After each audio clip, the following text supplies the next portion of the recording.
why do it? You know, I would do it no matter what I was doing. Yeah.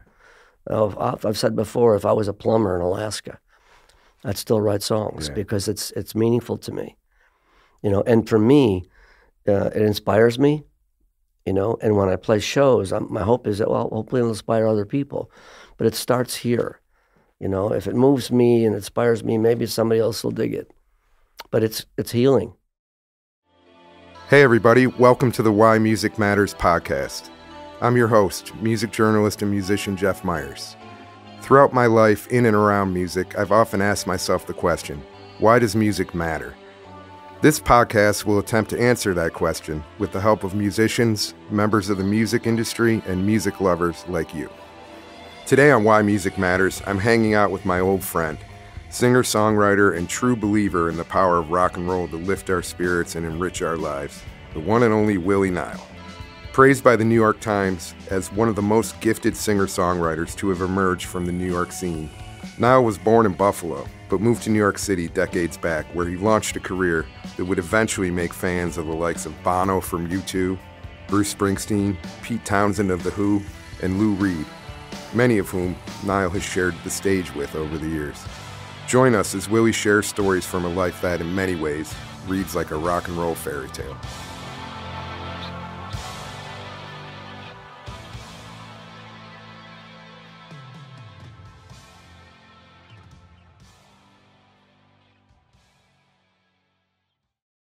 I'd like to welcome to Why Music Matters, my friend. Good to be here. Rock and roll poet, Willie Nile. Good to see you back where it all began, in Buffalo for a little while. Great to see you, Jim. Briefly, yeah, it always is, man. Yeah. And I'm honored that you're here. Honored to be here. In this podcast, you know, we try to get at the root of why you and I are sitting here, why you are, you know, looking back at 50 years of amazing records and a life in this and still touring like a madman and waking up in the morning with a new song, and you're, you know, why does it matter? And it feels like sometimes in the darker times, you know, we really understand how much it matters and how much power it has to heal. These are, you know, the world is nuts. There's terrible things happening. The world is nuts. There's beautiful things happening, but there's terrible things happening too. Yeah. Do you find that you've leaned harder on music in the tougher times in your life? And can you talk about that a little bit? I think that for me, like I wrote poetry in high school. You know, I identified with some of the poets we were learning in school. You know, Percy Shelley, John Keats, the Cats, Walt Whitman. Yeah, the Cats. You know, and I love the beat poets, Ginsberg, Corso, and Bob Kaufman, who I discovered not too long ago. Bob Kaufman. In one of his poems, he said he wanted his goal in life was to be a fallen leaf tycoon, meaning he could collect fallen leaves. That was his goal, a tycoon. That stuff always inspired me, you know, and obviously, you know, the rock and roll I heard growing up, you know, and rockabilly stuff, Little Richard, Buddy Holly, Elvis, Fats Domino, Everly Brothers. I mean, Buddy Holly. I'm an official ambassador to the Buddy Holly Educational Foundation, which is real honor. You know, the first record I bought was, I went to Cabbages. It was in 4th grade, and I took 2 quarters to Cabbages. First time ever in a record store. And Eggert Road, I walked in and go, you know, this little squirt, you know, walks in. I go, do you have Peggy Sue by Buddy Holly? I bought the record, and I played it on this little plastic, you know, half toy record player. But I played it like 1,000 times, and it changed me. And when the Beatles came along, that really, you know, like everybody else, it really affected me, you know. And around that time as well, Dylan appeared on the scene, and which was a whole other world, you know, and the Stones and the Who. And for me, I just loved the music. But I was writing poetry at the time, and I took classical piano as a kid. And I think I took it till I was about 16 years old. And then I went away to college one year. My roommate had a guitar, middle of nowhere, north of Canton, Ohio, 3 miles north, nothing anywhere near cow country. It was terminally boring, you know, and my roommate had a guitar. And so, hey, can you teach me something? And I do things with both hands, a little ambidextrous. When I play pool, I'm left-handed. If I shoot a bow and arrow or whatever, it's left. Chances are, when in first grade, they said, put the pen or pencil in your right hand, and I could do it. But for me, I should be a lefty guitar player, but he had a right-handed guitar, so I learned right-handed. And I started putting the words into songs. Yeah. And for me, to answer your question, it's just a way of expressing myself, whether it's about love, loss, the world, partying on a Saturday night, assassinations, whatever, world starvation, children around the world. The things that move me, I don't sit down to write a song. I just wait till something hits me. So for me, it helped me make sense of the world. Why do it? I would do it no matter what I was doing. Yeah. I've said before, if I was a plumber in Alaska, I'd still write songs because it's meaningful to me. And for me, it inspires me. And when I play shows, my hope is that, well, hopefully it'll inspire other people. But it starts here. If it moves me and inspires me, maybe somebody else will dig it. But it's healing. Yeah. I think that in music, there's salvation. I think there can be redemption. It can be healing, whether it's a song like She Loves You, or whether it's Desolation Row, or, Leonard Cohen, whatever, Randy Newman. There's so many great artists that have come along down the road to inspire, and, there's a Warren Zevon album being made now, tribute record, and I've been asked to do a song. And I'm going to do Mutineer. Oh, that's one of my favorite. Yo-ho-ho and a bottle of rum. Hoist the mainsail, here I come. Ain't no room on board for the insincere. That's the line. You're my witness, I'm your mutineer. What a writer. That's as good a first verse ever. Yeah. And it goes, I was born to rock the boat. Some may sink, but we will float. Grab your coat. Let's get out of here. You're my witness, I'm your mutineer. I got chills. Yeah, totally. I'm in Buffalo now, and I was playing my dad's piano, and I worked out the arrangement, so I got it. When I go back to New York, I'm going to record it. Oh. But like that, for me, it's meaningful. Yeah. I'm like, what am I, 75 years old? I don't feel it, but I am. And I still feel the same. I still feel the same as when I went to New York City in 1972. Like, hungry, passionate. Life is real. People die. You can be so happy. Love, the good, the bad, and the ugly, all of the above. And you can write about it. And I like the variety that you can write about that, all kinds of stuff. So why? It's because it means everything to me. Yeah. And what about on the other side of it? I mean, you've toured the world for a long time. Yeah. Yeah. You've played to all kinds of different audiences, separated by like physical barriers, maybe language barrier, cultural barriers. Mm-hmm. Can you talk a little bit about, you've talked about how healing and therapeutic it is for you. Clearly it is for your audience too. Can you talk about how music has this uncanny ability to connect us across all that stuff? I'm sure you've seen it over and over. Every night. It's a universal language. Music has the ability. And I think there's no better example than the Beatles. Yeah. They would put a record out and it touched people around the world, and they kept experimenting and taking leaps forward, and they just kept changing and they inspired people. And it was meaningful, and it brought a generation together in the 60s, as did Dylan's music and that whole thing. Music is a universal language, whether it's classical. I like all kinds of music, whether it's classical, reggae, hip hop, soul music, All of it. Motown, give me a break. I watched, what is it, The Making of Motown, whatever it was called, Hitsville, The Making of Motown. I've seen that 20 times. I'll watch it again. There's a story. And music is connecting. We're using words, with music, you've got sound, however quiet, something minimal or something like bombastically loud. And with words together, you can tell stories. And I can see it in the faces of the crowd. Yeah. And I go out after every show to say hello to people, sign CDs, whatnot, merch. And you can see on their faces, people happy, happier than when I came in. And, you know, and that's very satisfying. But music is a universal language that I grew up listening to classical music in the house. It was always music. My grandfather was it's funny. Here we are downtown, across the street from, right next door to the Shays Buffalo. My grandfather, John Noonan, was the orchestra leader for 20 years at Shays Buffalo. And my grandfather, Dick Noonan, my dad's father, for 20 plus years was an orchestra leader in vaudeville. And he played the Varsity Theater. He played the North Park, all these theaters in Buffalo. And he was a postman 6 days a week, and 7 days a week, 7 nights a week, and Sunday afternoon. Playing. He was doing vaudeville.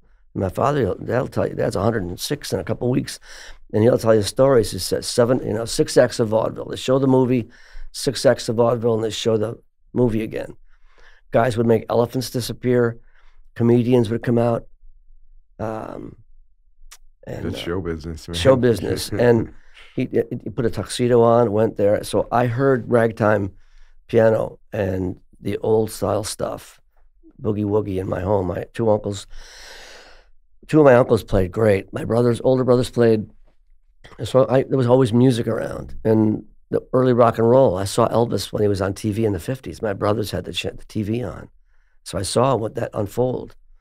And it spoke to me, you know. You hear a song like Great Balls of Fire, you know. And it's funny. I've had so many things happen to me that, you know, you'd never, ever even imagine it. Doc Pomus was a friend of mine. Doc Pomus, legendary Brill Building songwriter. One of the greats. He wrote Save the Last Dance for Me. Yeah. This Magic Moment, so many songs. And he wrote for Elvis, this Marie's the Name, and Little Sister. Doc told me his friends used to call him up and go and, I forget what the riff is in Little Sister, but Doc, one time when I started playing acoustically in 78. In New York. In New York City, yeah. I moved to New York in 72, was doing open mics, and then I got a wicked case of mono. And knocked me out for 3 years. It was probably Epstein-Barr. I was in bed for 8 months and nothing different after 8 months. It must have been Epstein-Barr. I couldn't, I'd go out to Folk City and sign up to play or to Bitter End. You couldn't make it. And after an hour and a half, I got to go home. And then after a few years, I started playing again. And when Kenny's Castaways opened up on Bleecker, for me, the perfect place. Long, narrow room, stage in the back, bar in the front. I was playing solo. Fishnets hanging on the walls. Yeah, there was an up above was a balcony, and there was a bar. So I was playing solo acoustic, but I was playing rock and roll. Yeah, I had no money, couldn't afford people, and I had no interest in joining a group.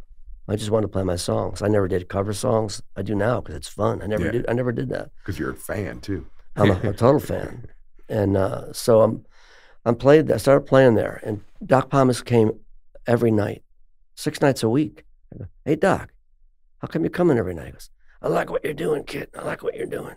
That's got to be encouraging at that point. It meant the world to me. One of the coolest, I've met a lot of interesting people. I'd put Doc up at the top of the list, one of the coolest people. He was a good guy. Hey, Willie, how you doing? Doing good, Doc. How you? Not bad. Sitting there smoking. So he says to me one day, he goes, hey, Willie, I'm having a birthday party.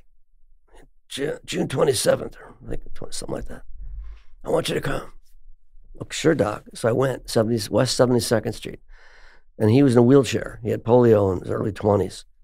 Couldn't walk, and was a large guy. So I'm I'm having a drink, and his apartment, and he comes over in a wheelchair. Hey, Willie, I want you to meet somebody. And this small black man was next to him. Hey, Willie, I want you to meet Otis Blackwell. And I knew exactly who Otis Blackwell was. We said before, pinch me. Yeah, you can't make this up. It was Otis Blackwell wrote Great Balls of Fire, Fever, All Shook Up, Don't Be Cruel, Return to Sender, and a raft of others. All these tunes. I mean, I remember asking Doc, any idea where the demos are that Otis did, like of Don't Be Cruel? Nobody knows. Maybe, I would imagine, maybe the Colonel destroyed him. Don't know. That's a guess. But there's a great photograph of Elvis in the studio, leaning against a wall. And it says Elvis listening to the demo of Don't Be Cruel. I mean, to this day, the drums are him beating the guitar. Just that music to this day sounds great. It's timeless. You know, I remember I was in, I did a gig in the Jersey Shore with Peter Case and acoustic night, you know. And great songwriter. Right great there. songwriter, good guy. And Buffalo guy. Too. And Buffalo guy. And Springsteen came out to the show with Patty and stayed all night, you know. And so at about 3 a.m, we're at the bar, we're having a drink. We're chatting away, and people are like, nobody bothered them, you know. It was fascinating to see that. And we're talking, and all of a sudden, Jailhouse Rock came on the radio. We're talking, Bruce goes, wait, still sounds good. And it did. And if you listen to it today, about a couple months ago, Bruce was in Europe, and I'm in my apartment on Bleecker, on McDougal Street near Bleecker. Yeah. And it's like, I just came home from a gig. It's 1:30 in the morning, and I'm having a little bite to eat. And there's, that corner it's really noisy in the village where I am. And music is loud.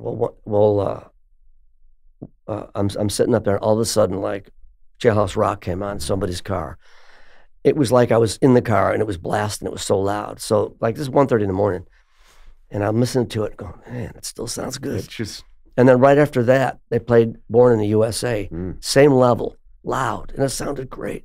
So I got my phone, I texted Bruce, hey, Bruce, you know, I told him I just got back from my gig. I'm sitting up here. They just blasted Jailhouse Rock and then Born in the USA back to back. I go, Bleecker McDougal never sounded so good. That's, you know, awesome. And he wrote me back a couple of texts, you know. It's like music inspires. Yeah. You know, even a guy like Bruce, you know, I played with him, and you can tell he doesn't have to tour. No. He doesn't need to, but he loves it. Lifeblood. Lifeblood.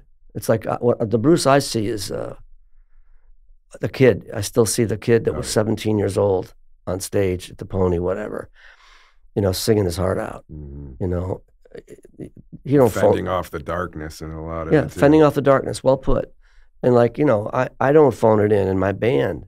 My guys don't phone it in. Not, you know, not one song, not one night. They love the music. We love playing together. What do you see at the band? I mean, December 1st, we're playing here. Yes, Buffalo date. Buffalo date, Town Ballroom, December 8th, you know. December 1st. December 1st, sorry. December 8th, different memorable date. December 8th, different memorable date. But December 1st, Buffalo's Town Ballroom. So my band, you can see, nobody phones it in. Nobody goes through the motions because music means something to us, which is what we're talking about. Whether it's early rock and roll in the 50s or the 60s or the Ramones, the CBGB scene, which I saw from day one. Yeah, front row. And which was fascinating. I used to tell my folky friends, hey, you know, you ought to go over to the Bowery. There's this club there called CBGB's, and these bands are playing.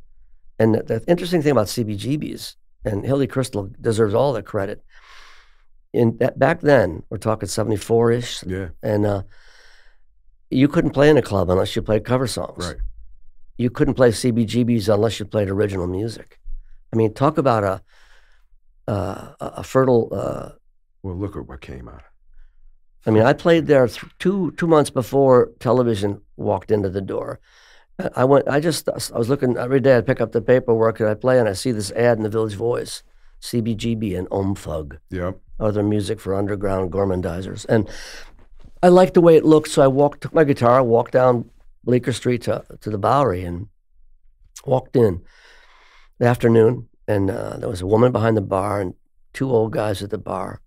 Up above was a flop house, you know, homeless guys, and men's shelter. And I said to her, who do you talk to play here? And she, that would be Hilly. Yeah. He's in the back, just, you know, have a seat, he'll be out. So I grabbed a beer and sat down.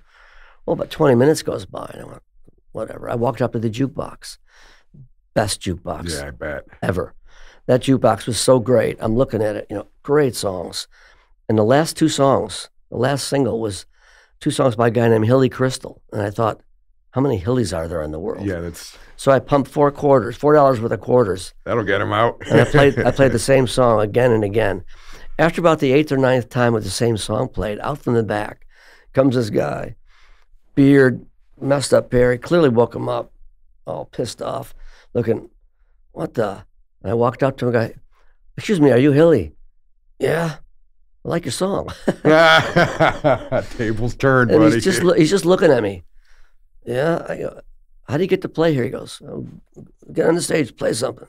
So I took my guitar, played a couple your songs. audition's right now. It was right then. So I played a couple songs. I got hired. And back then there was a black jazz professor playing. That was the musical. He was playing nights. Really nice guy. He set me up. It was whatever night I played. And I'm on stage. It was really dark. And I was still learning.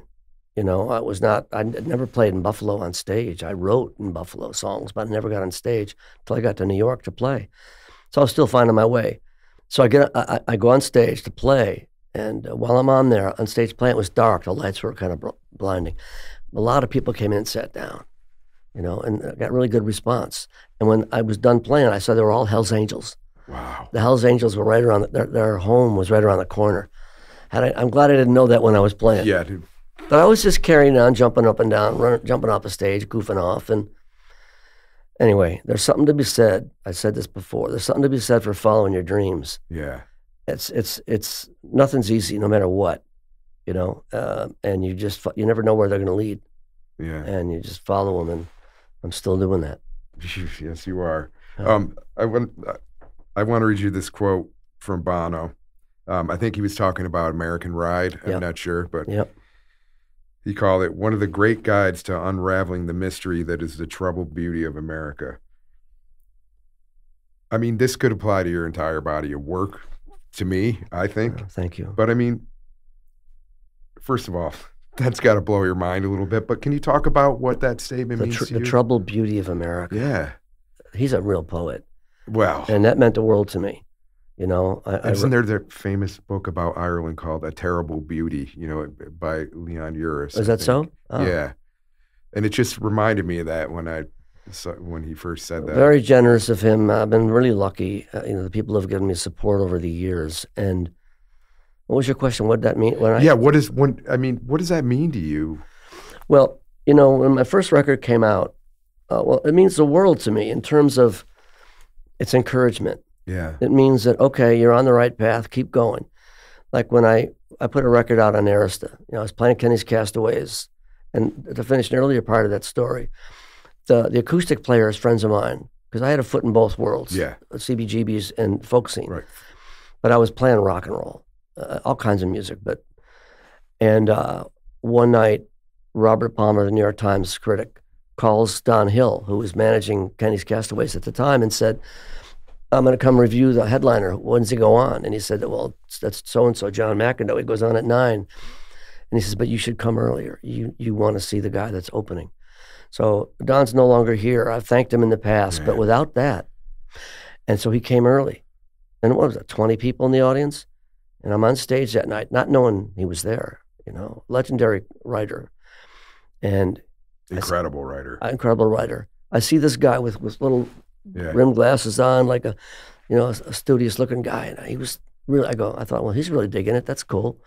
Because I play the songs no matter if there's 2 people. Yeah. I did a gig once in Providence, 1,200 capacity. There were 12 people.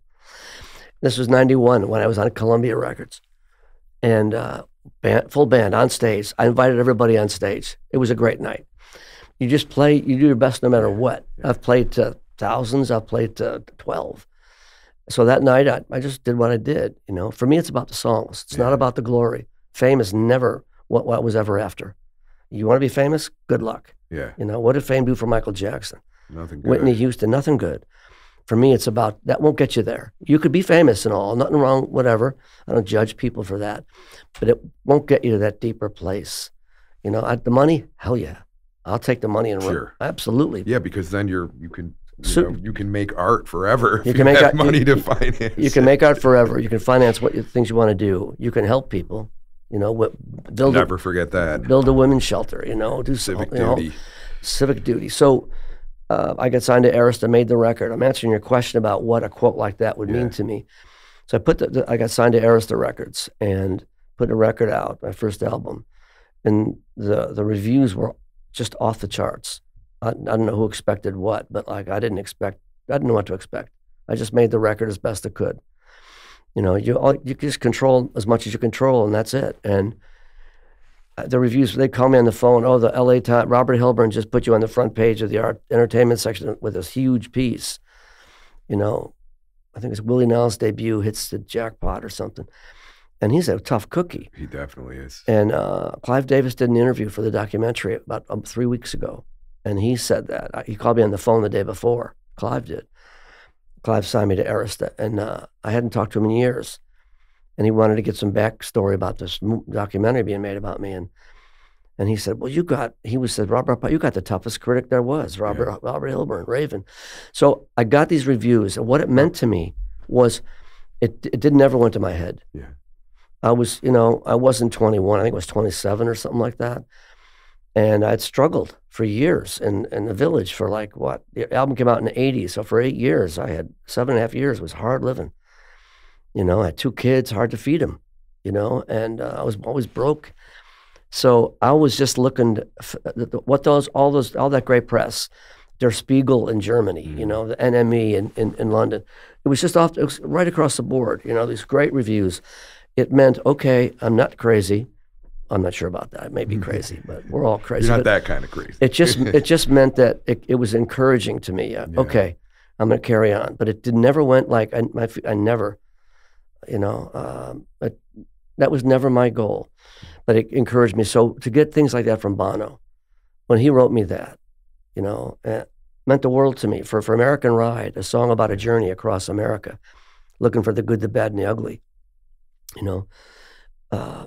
I sent it to him, and I asked for a quote, and he sent me that back right away. He obviously spent time putting it together. It's beautiful, and that meant the world to me. It's just to this day, it's humbling, and it just touches me deeply. I still got chills that he would take the time to do that. He's a legendary star, right, and a great artist, and that meant the world to me. But it's encouragement. It means, you know what, boy, keep going. Just keep following your instincts, because it really is, at the end of the day, that you play. Yeah, totally. It's all about instincts. Absolutely. It's about heart. It's about instincts. It's about passion, soul. Yeah, I'm a believer. I'm one of those true believers. Yeah, it's like thinking, that shows. And I think that the reason throughout your career, and as someone who's, been the critic that wrote about you a lot over the years, is a joy to write about your music because it was just such a rich topic. There was so much in it that, thank you, Jeff. Okay, we can all feel this. And I think it's part of what Bono is saying is that, the troubled beauty of America, it's in the music. And it's such a rich thing for a writer to react to, and I think that's why Bono, who is a great writer himself. Great writer. But all of these critics, continuing John Perellis, the New York Times, all the biggest, music journalists, a lot of people I respect a lot. We still have all of us have the same bug. Yeah. All of us. But it's because you're a believer. When you're reacting to music, even if you're not a critic, you're just a listener, Yeah. Not just a listener. I'm still a complete fan. Yeah. You I can tell when somebody believes. Oh yeah, you can tell. This is their lifer. This is what they're doing. Whether you're listening or not, this is what's there. I never imagined that where the road would lead. Yeah.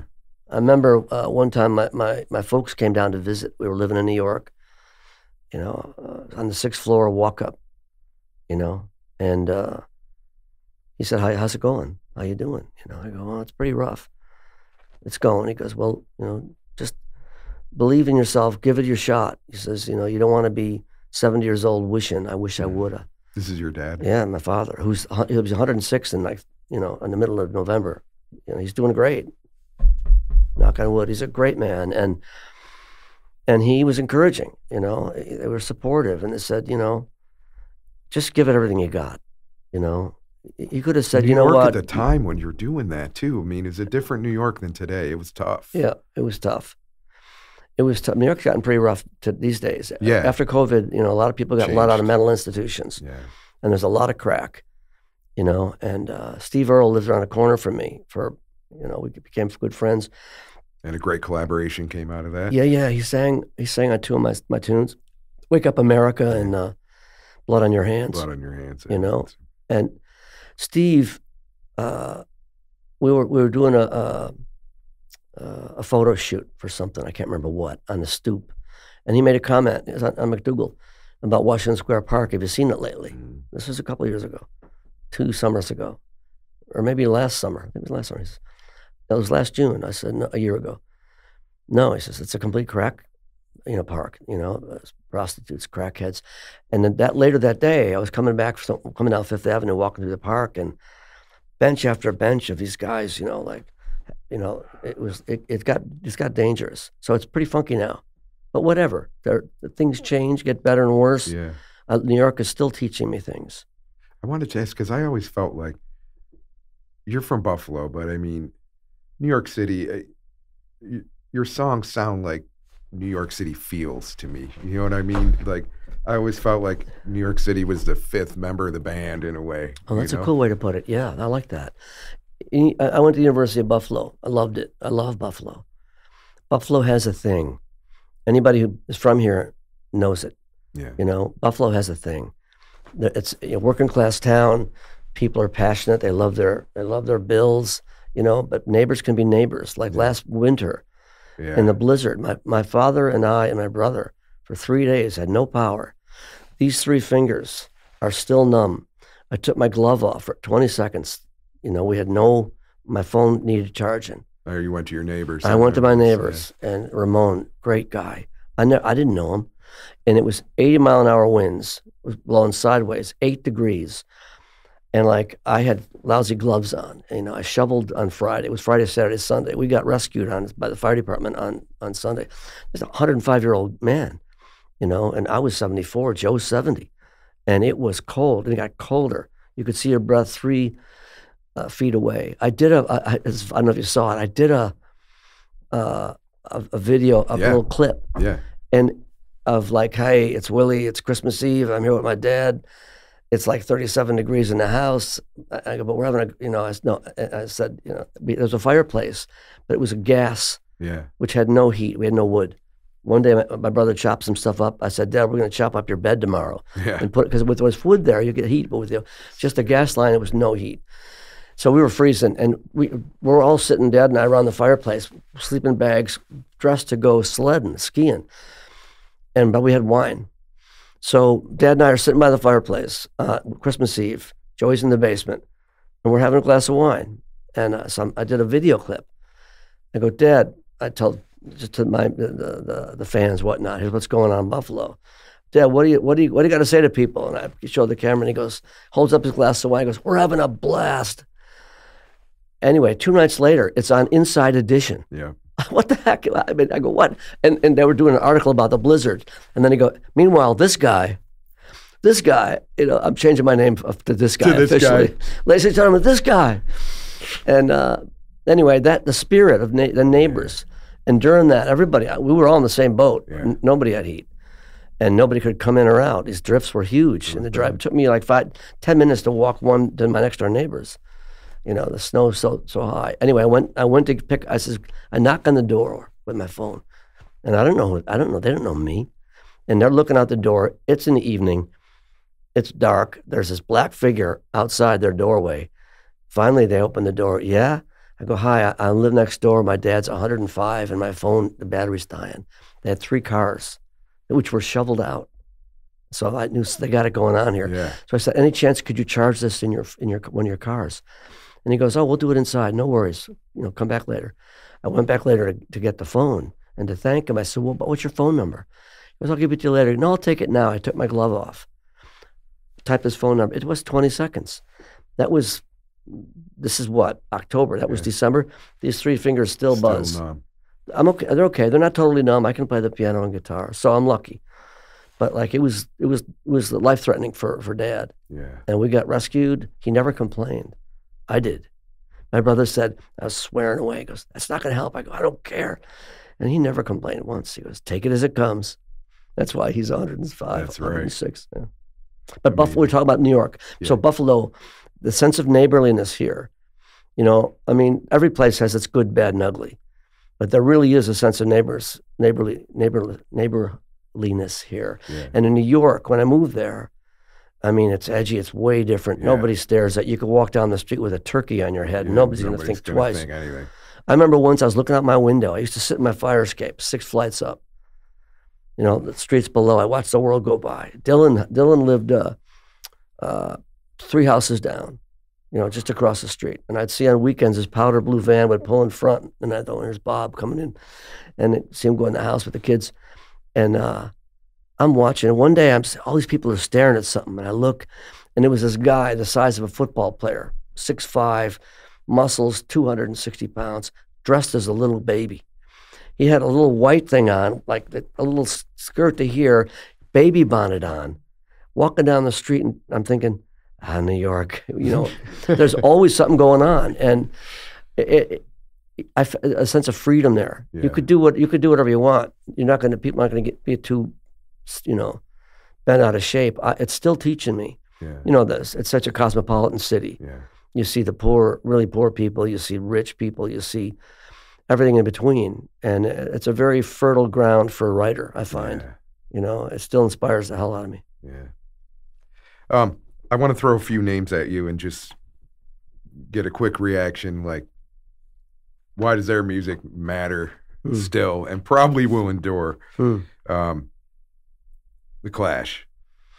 Oh man, you know, there was only one Clash. Yeah. You know, and those guys, what they did, talk about true believers, talk about passion.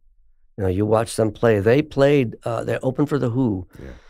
At Shea. It was Rich. It was whatever the stadium was called. They opened for The Who at Rich Stadium. Was right. then called. It was Rich, I think. I think it was Rich Stadium back then. It was 83 or 82. I opened for The Who in 1980 across the country, and they played the next tour. It was David Johansen, who was a friend. He was great. I loved David. Then the Clash played, and Joe Strummer had the mohawk. Yep. And they played. I'll never forget. That set was so great. I mean, one song after the other, and then The Who played. The Clash, what the Clash mean to me is true believers. Yeah. Real, gritty, original. What a great, the way they fit together, the way Mick Jones complimented Strummer. Yeah. You know, and the way the 4 of them. I mean, I still listen to this day. I'm grateful that they laid the music down that they did. Yeah, I can hear it in. Oh yeah, in you. I mean, I love him. And The Who, obviously. You know, the drummer of the Mescaleros. Yeah. Smiley. I played with him in the UK a number of times. I toured with The Alarm, and he was the drummer. And he said, you know, Joe would have liked you. You guys are very similar. I love the Clash. That's very cool. I mean, I'm not about the glory. It's not that doesn't do it for me. But like those guys were great. They inspire me to this day. Yeah.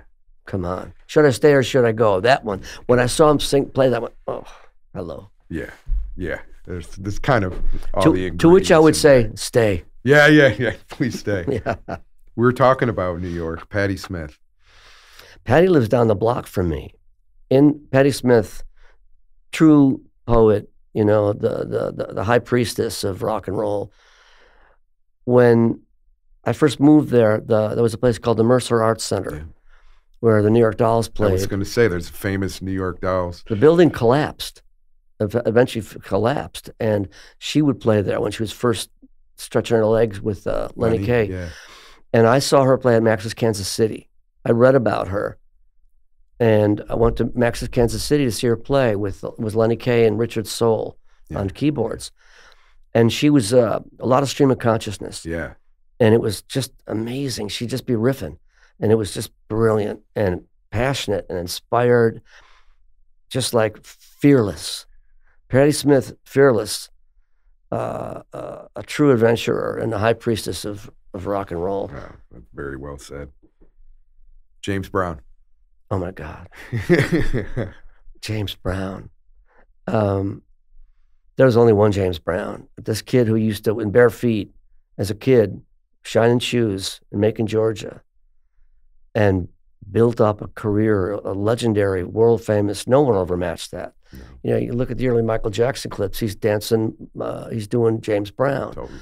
And when at the Tammy show, when the Stones followed, how can we follow James Brown? You can't. And I think, I'm not sure if there were different days or there was different audiences. So I'm not sure how that worked, and Jagger, a lot of his early moves were James Brown-ish. James Brown is one of a kind. I mean, those feet, that attitude, that voice. You know, on national TV, he would fine his players if they made a mistake. Oh, yeah. You know the story. I love that. They were so tight, but like, on one of, whether it was Ed Sullivan or the Tonight Show, somebody made a mistake, he'd turn around and go, meaning that'll be $5 or $10. Gotta love James Brown. Yeah. Well, let's talk a little bit about Springsteen. I've seen you on stage with him. I know you guys have become friends, and I know just from you and I hanging out, like, and you know, on my back lawn some summer nights, just talking about him, and I think we were listening to whatever the new record was. I think it was Devils and Dust, but yeah, what about him? Bruce is a great guy. I tell people that I've been very, very fortunate, you know, to meet him, and you know, he's invited me on stage, you know, many times, and he's joined my band on stage many times, and I'll tell people he's what you hope he would be. If you knew him, he's the kind of guy you hope he would be. You know, you be that famous and you keep your head on straight. That ain't easy. You know, it's not easy, and he's done it. I've had that conversation. And he says it wasn't easy. You know, it took a lot of years. You know, but he's got kids. He's got a family. He survived this success. There's no classes on success. No, there aren't. They don't teach it. They don't teach. You only learn by the bad examples of people who didn't make it through it. Yeah, you know? Yeah, exactly. And most don't learn. You know, you got to make your own mistakes. Totally. He's a really good guy, and again, he's a guy that being on stage with him. I've been on stage with him at the end of 2 tours, like at Shea Stadium. I went there one night. He played at Darien Lake. Yep, you were on stage that night. But I just went to see him. Yeah. And I took my kids, you know, their mother and stuff. It was 6 of us, whatever. And I texted Terry. We got passes. And went there, and Terry brought us backstage. And I said, Bruce and my kids, he's met him numerous times. And it was a week that Warren Zevon and Johnny Cash died, same week, 20 years ago. Yeah, I forget. It's unbelievable how long ago. And so we were talking a little bit about Warren and Johnny Cash, and Bruce goes, hey, you want to sing Glory Days? You know, I thought he was kidding. I go, and I thought, wait, it's his show. Yeah, sure. Get a guitar. See on stage. So I'm standing backstage before the show, and somebody comes and puts a microphone in front of me, boom, and measure me for the mic. We just went to see the show. Next thing, I'm on stage in front of whatever, 15,000 or whatever it was. It was packed, so it was probably packed. Closer to 20. 20,000, is that what that can do, 20?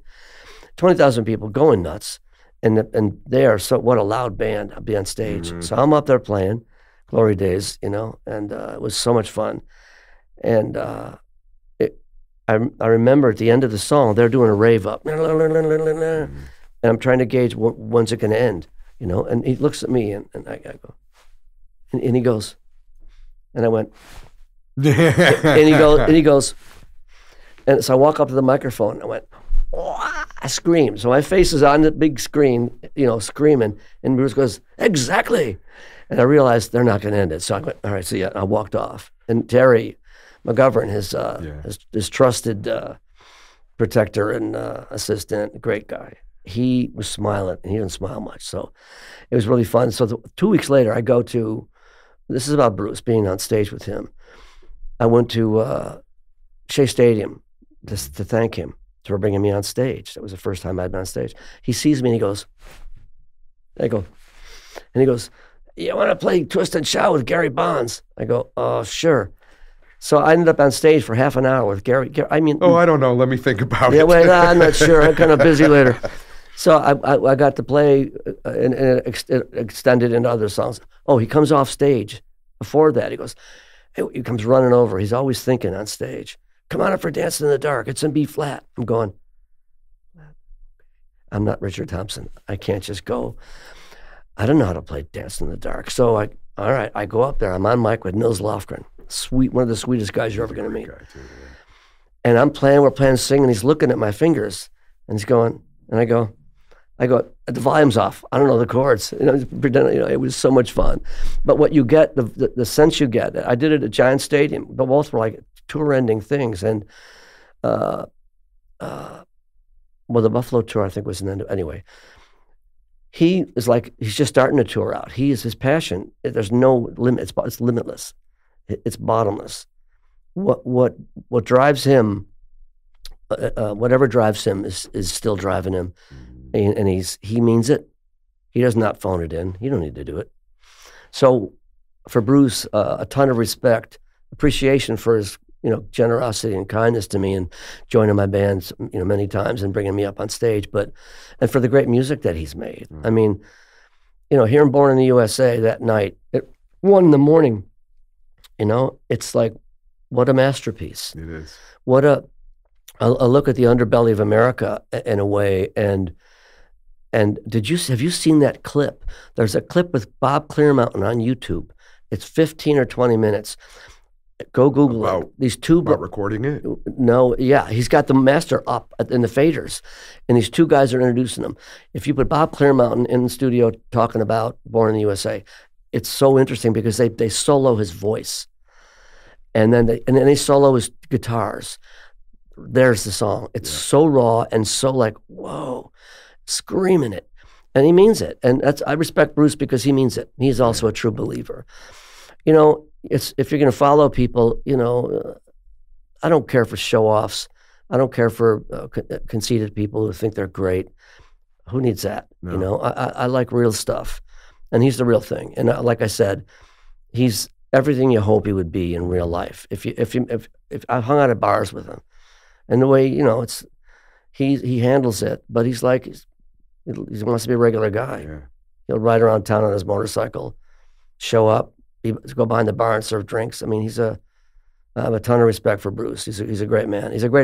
He's up there. I remember watching him on stage not too long ago, thinking, this guy's up there, like Abe Lincoln, some of the great Americans. This is a great American. Cares about people, cares about the country, cares about his rock and roll.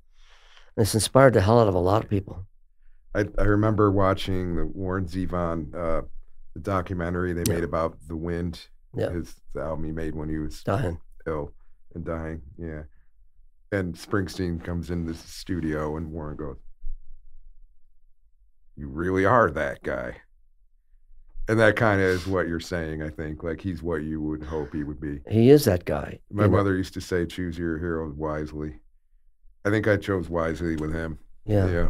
I mean, he's an American hero, and deservedly so, and has a catalog to back it up. And he's still searching. Still going. He's still going. And like you, later into your career, you guys are doing your best work. He is too. I mean, he puts out records that are Magic is probably my favorite album. I mean, it's up there with Born to Run. He's still doing it with you. Yeah, they've been kind of masterpiece after masterpiece for a while now. Man. I made 9 albums in 12 years. And there's no. I don't go into the studio unless I feel I have an album, and I don't put one song on an album if I don't think it's really strong.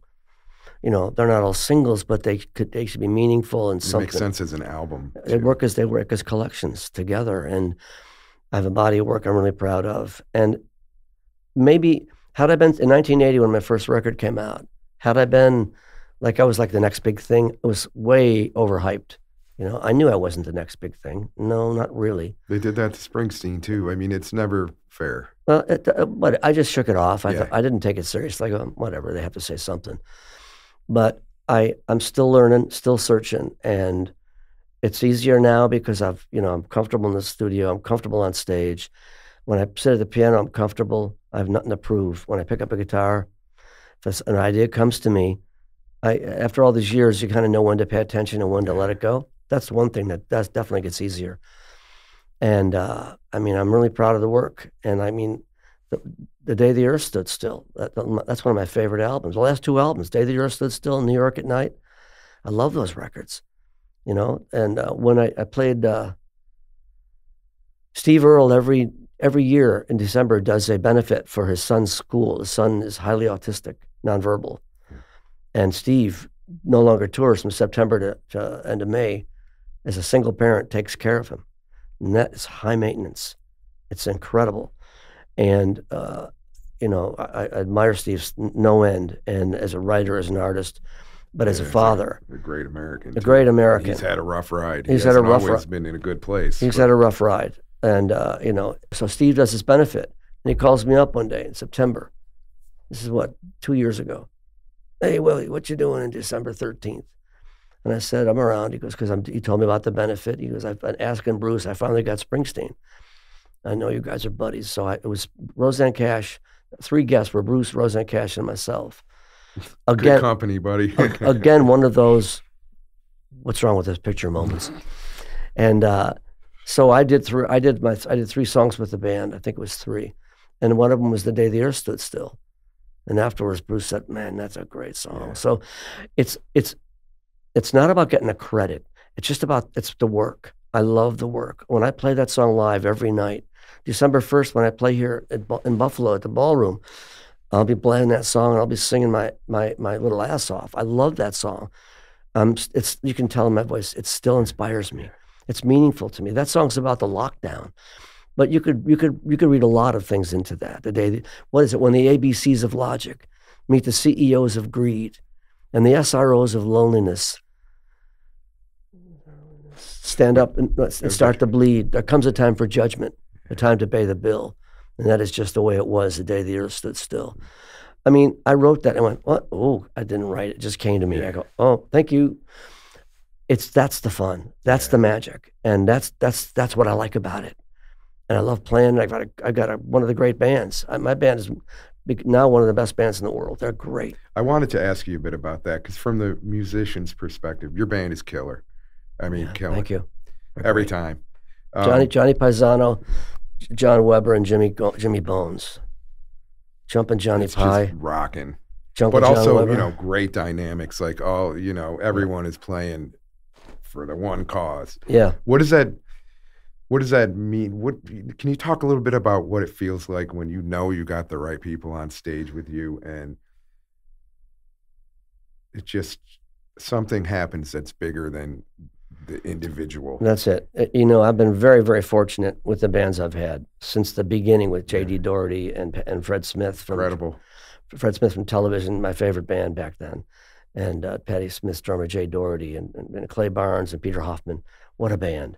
You know, and the band I had, and I walked away from the music business in '82, and I moved back to Buffalo. You know, when it became more about business than music, I thought they were killing my buzz. I said to my wife, they're killing my buzz about music. Let's get out of here. You can't let that happen. And I didn't. I just walked away. Not the smartest thing to do, perhaps, but I did. So, what was it? About that live experience when you feel... So when I've been lucky with bands, I had Stuart Smith was in my band then, the next band, when I was Columbia Records in '91, and great players, and Andy in the band that did Streets of New York and Beautiful Wreck of the World, Andy York, Rich Pagano, Brad Albetta. I mean, amazing band. And the band I've got now, you know, Johnny Paisano, John Weber, and Jimmy Bones, I've been really lucky. Each band was amazing.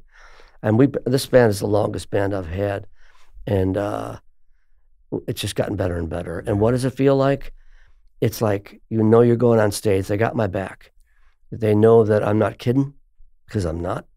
I could be clowning around singing a song about different. I'm off my medication, you know, whatever I'm singing, and or if I'm singing Holy War or Blood on Your Hands. They're there. And we play together.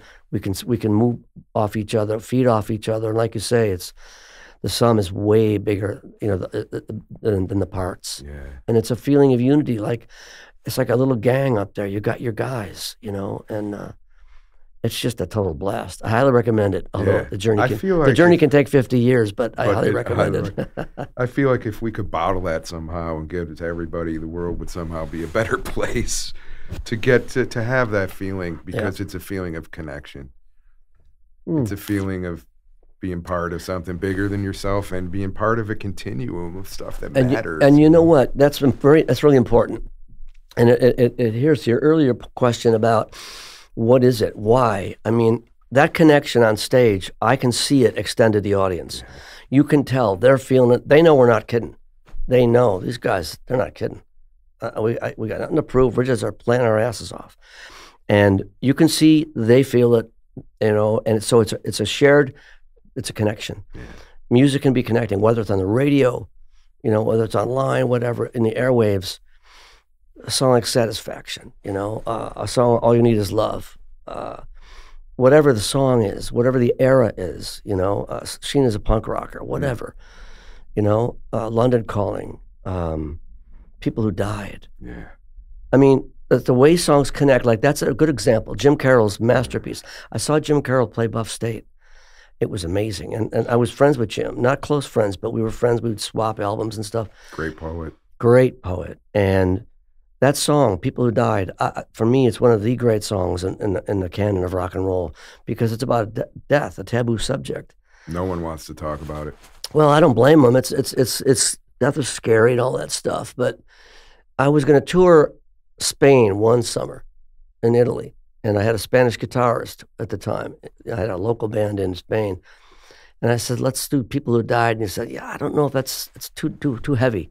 I go, I don't think so. I think there's some salvation in it, redemption. Well, every time we started the song, the audience, when they recognize it, people beaming, smiling, because it kind of breaks the spell. And it's a masterpiece. I played Joe's Pub in New York City one time. After signing autographs, I'm leaving the building. And these four guys come up to me, Willie, hey, Willie, Jim Carroll was our best friend. We knew all those people in the song. I go, what? He goes, yeah, those were all real people. We knew all those people. And if you hear the song, People Who Died. Oh yeah, it's very specific. I mean, Judy got run by a subway train. Eddie got slit in the jugular vein. It's just like it's just all these deaths occur. And he in celebration of them. Yeah. And when I sing it, I sing my brother John, my youngest brother, who had a heart attack and died, you know, in my apartment next door to me. I found his body, you know, and you can do it. It's doable, you know, but anyway, he told me the summer before, 6 months earlier, because he had a partner who had AIDS, died, and he took care of him for 6 years. And he said, when it's your time, you go. And he said his new partner at the time had discovered a friend who had died, walked in on some horrible scene. And he said some tribe, it's considered an honor to be the one to find someone deceased. I forget the backstory to that. Well, 6 months later, I found John landing on the floor of his apartment. And so now I sing, you know, Johnny, I miss you more than all the others. This song is for you, my brother. These are people who died. They were all my friends and they died. What a declarative statement. It stands out in the canon of rock and roll. That's up there. That's one of the greats, I think. We'll pull it out in Buffalo. It's too good. Oh yeah. It's too good not to play. I'll play it in Buffalo on December 1st. And that's a perfect example of a lot of the things we've been thinking about. The connectivity of rock and roll. Why? What's important about it? Why bother? What is it that pulls those of us together who care, who love music? You know, like, I don't see any difference between someone who writes about music. I know that you make music as well, but like, or a fan who loves it. I'm a fan. I love it. You know, it's like it's an open door. Anybody can walk through. Wow. Well, very well put. And it seems like a good place for us to finish up. That's great. Looking forward to seeing you in Buffalo on December 1st at the Town Ballroom. Thank you. Looking forward to new music. Yeah, I know it's always coming out of you. I've got like 25 songs for the next record, but I'm working on the greatest hits collection or best of collection. I'm not sure what to call it for the spring, and I'll put some new material on that. But I've already got another record written. I'll do it after that, and I can't wait. I'm still getting messages from on high. So as long as I am, I'll write them down and throw that door wide open to share with everybody. The flame still burns. There you go. Thank you, Willie. Pleasure to spend time with you. Thanks for having me. Look forward to seeing you again. Likewise. Thank you, Jeff.